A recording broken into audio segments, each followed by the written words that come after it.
এই, আমাকে প্রেগন্যান্ট করে দাও। কি বলছো এসব? হ্যাঁ, ঠিক বলছি, আমার বাচ্চা লাগবে। এখন পারবো না, অনেক শীত লাগছে। আমি কোনো কথা শুনতে চাই না, আমার বাচ্চা লাগবে মানে লাগবেই। তুমি বুঝতে পারছো না কেন? এই শীতে আমি ওসব করতে পারবো না। আমি কিন্তু মাকে বলে দিব আপনার ছেলে বিয়ে করেছে, কিন্তু আমাকে বাচ্চা দিচ্ছে না। আচ্ছা চলো, আজ তোমার পেটে বাচ্চা দিয়ে দিব। আমার বউটা অনেক অবুঝ, বয়স হলেও এসব সম্পর্কে ধারণা নেই বললে চলে। সে আবার আমার মামাতো বোন, যদিও বিয়ের পর বউ হয়ে গেছে আর কি। এই শীত ওসব কি করে করবো? তাই একটা চুমু দিয়ে শুয়ে পড়লাম। কেন জানি ও আমাকে আর জোর করলো না। 2 দিন পর।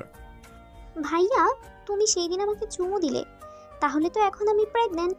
কিন্তু আমার মাথা ঘুরছে না কেন, মুখে অরুচিও হচ্ছে, বমি বমি ভাবও হচ্ছে না। অবুঝ বউটার কথা শুনে মনে হচ্ছে আমি মেয়াদ উত্তীর্ণ গাঁজা সেবন করেছে। চুমু দিলে নাকি প্রেগনেন্ট হয়ে যায়। এই কথা যে কোন শালা আমার অবুঝ বউটার মাথায় ঢুকিয়েছিল। আমি বললাম, সেটা না হয় বুঝলাম, কিন্তু তুমি 2 দিন ধরে আবার কেন খাচ্ছ না? খাবার না খেলে তো তোমার শরীর খারাপ করবে। না, আমি খাবো না। প্রেগন্যান্ট হলে তো মুখে অরুচি হয়, তখন তো টক খেতে হয়। তোমার তো মুখে অরুচি হয়নি, তাহলে খাবার খেয়ে নাও। না, খাবো না।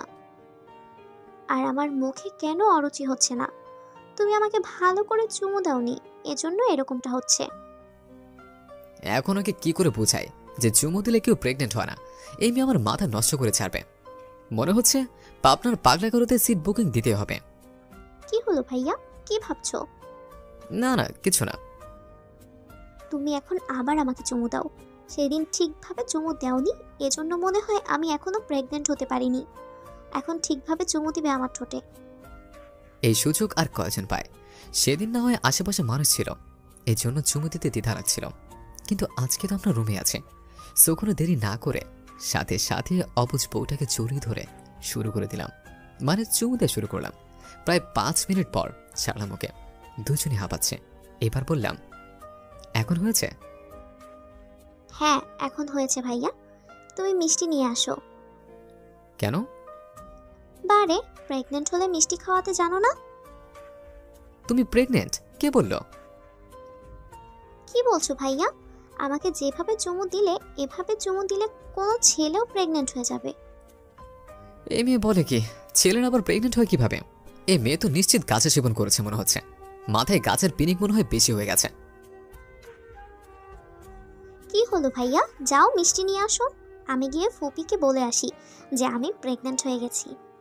ওর হাত ধরে টেনে নিয়ে দেয়ালের সাথে চেপে ধরে বললাম, খবরদার আম্মুকে কিচ্ছু বলবা না। কেন ভাইয়া, ফুপিকে বললে কি হবে? আমি যে তোমাকে কিস করেছে এটা আম্মুকে বললে তুমি লজ্জা পাবে না? না, এখানে আবার কিসের লজ্জা? আগেও তো বলেছি, তুমি যখন আমাকে চুমু দিয়েছিলে তখন। হ্যাঁ, এজন্য তো 1 সপ্তাহ আম্মুর সামনে যেতেই পারেনি। কেন?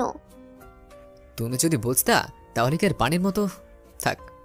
হয়েছে হয়েছে, এবার আমার হাত ছাড়ো, আমি ব্যথা পাচ্ছি। হাত ছাড়তে আমাকে ধাক্কাতে ধাক্কাতে ঘর থেকে বের করে দিয়ে বলল, যাও মিষ্টি নিয়ে আসো, আর আমি ফুপিকে খুশির খবরটা বলে আসি। কপাল আমার, কেমন বউর সাথে বিয়ে দিল আব্বু। আমার জীবনটা তেনা তেনা করে দিচ্ছে এই মেয়ে। কোনো উপায় না পেয়ে মিষ্টির দোকান থেকে মিষ্টি কিনে বাসায় আসলাম। আম্মু আমার দিকে তাকিয়ে একটা হাসি দিয়ে ভিতরে চলে গেল। শরমে আম্মুর চোখের দিকে তাকে দিয়ে পারেনি। কোনো মতো রুমে ঢুকে গেলাম। দেখলাম আমার অবুঝ বউটা মোবাইলে কি যেন করছে। আমাকে দেখে দৌড়ে এসে আমার হাত থেকে আগে মিষ্টির প্যাকেটটা নিল, তারপর নাচতে নাচতে চলে গেল আম্মুর কাছে। সবাইকে নাকি আজকে মিষ্টিমুখ করাবে প্রেগনেন্ট হওয়ার খুশিতে। 2 দিন পর সকালে ঘুম থেকে উঠে দেখে বউটা বসে বসে কান্না করছে। কারণ জানতে চাইলে বলল, সেদিন তো তুমি আমাকে ভালো করেই চুমু দিলে, কিন্তু এখনো আমি প্রেগন্যান্ট হলাম না কেন? ওর কথা শুনে হাসি আর থামিয়ে রাখতে পারলাম না। ওকে বুকের সাথে জড়িয়ে ধরে মাথায় হাত বুলিয়ে দিয়ে বললাম, বোকা মেয়ে, ঠোঁটে চুমু দিলে কেউ প্রেগনেন্ট হয় না। তাহলে কিভাবে প্রেগন্যান্ট হয়? তুমি এখনো ছোট, আগে বড় হও তারপর বলবো না। না, আমাকে এখনই বলো। তুমি বুঝবে না, আগে বড় হও তারপর। না না, তুমি বুঝিয়ে বলো, তাহলেই বুঝবো। আরে অবুঝবো আমার, তুমি আগে বড় হও বললাম তো। আচ্ছা, আপনি বলবেন না তো? ঠিক আছে, আমি ফুপিকে গিয়ে জিজ্ঞেস করছি। দৌড়ে চলে গেল রুম থেকে। আজকে মনে হয় আর রক্ষে নেই।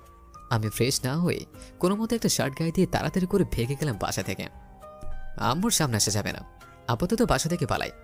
পরীর মতো একটা বউ পাইছি, মাখার ডাইনির মতো সবসময় আম্মুর কাছে আমাকে লজ্জায় ফেলায়। শালার এমন বউ যেন কারো কপালে না জুটে।